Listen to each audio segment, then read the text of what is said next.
Good morning, y'all. It is almost 10 o'clock in the morning.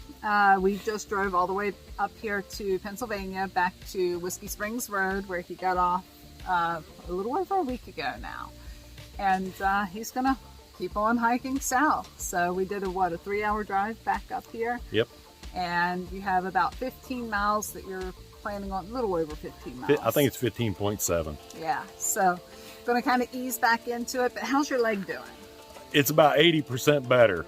Yeah, so we had gone to urgent care, or not to urgent care, but to our primary doctor a few days ago and got his antibiotics switched around because we just weren't seeing very rapid progression with the other antibiotic. I don't think that it was quite covering the whatever bacteria it was that was causing his cellulitis issues. I don't think that it was the correct antibiotic to cover it, and it was very, very slow progression of improvement for him. So we got it switched around, and within 3 days? 3 days.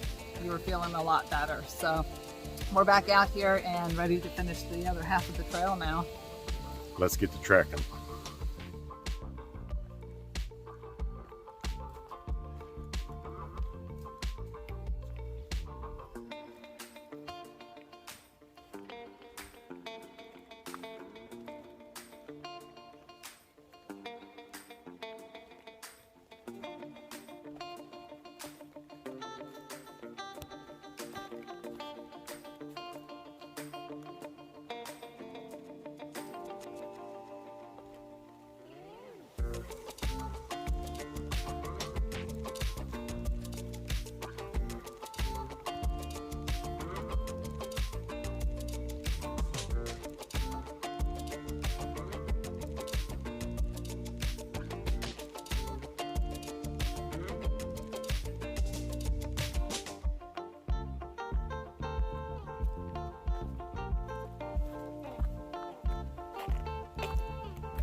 This way to Georgia.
All right, y'all.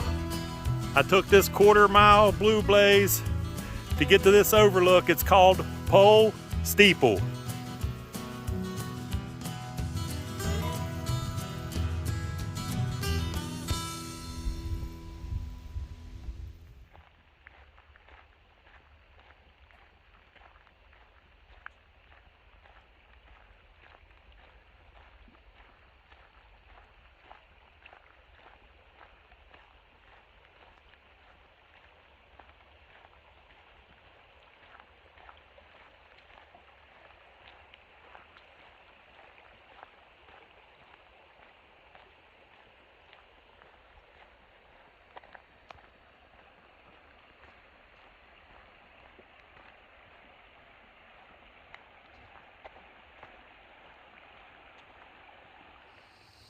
So I just walked off trail and I saw this concrete like square and I'm like, what the heck is that?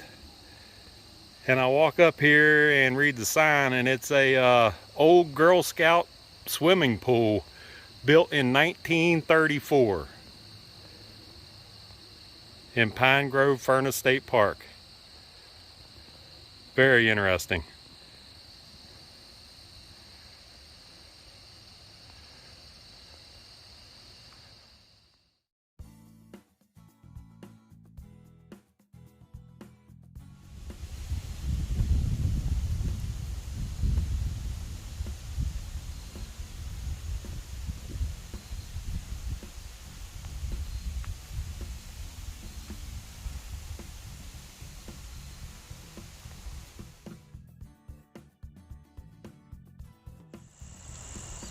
This is the Pine Grove Iron Furnace. Now, this was created back in the 18th and 19th centuries to create pig iron.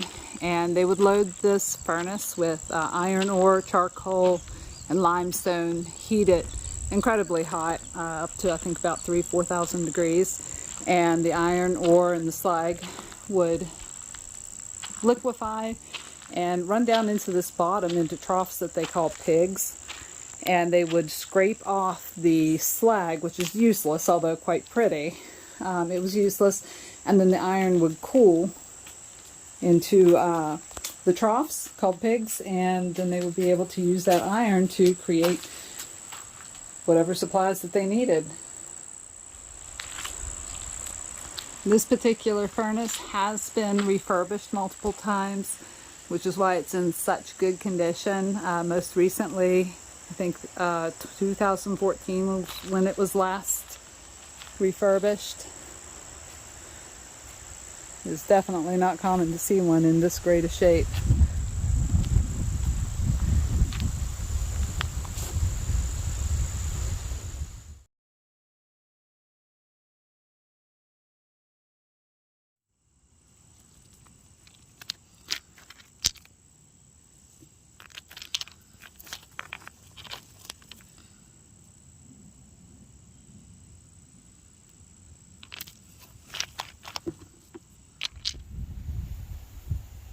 This is a large chunk of iron and slag that gets stuck at the bottom of the furnace, blocking the tap hole where the iron should come out. Apparently it's very difficult to remove, would actually shut the furnace down until that could be removed.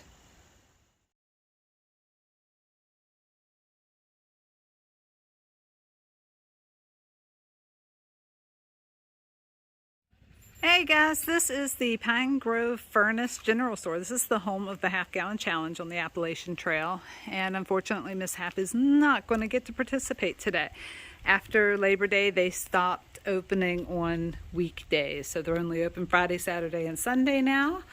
So if we came back to the trail yesterday, or if we'd swung by here before we got off trail last weekend, he'd have been able to participate. So we may actually get a half-gallon of ice cream and let him complete it on his own. But there is a hiker box here. There is a challenge log. And just want to point out a couple of buddies of ours that came through and did it last week. Look at that time from Wildfire. Look at you go, buddy. Congratulations. That's a killer time.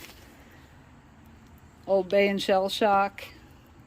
A couple of friends here that knocked off the challenge.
Camp Michaud started as the Bunker Hill Farm and was later transformed into the Civilian Conservation Corps camp, later developed into this POW interrogation camp, and then several years beyond that became a church camp and now is in ruins. There's an entire park here that you can hike through and explore the ruins of the many stages that Camp Michaud has gone through. These are the remains of the old stone barn that was part of the Bunker Hill farmhouse.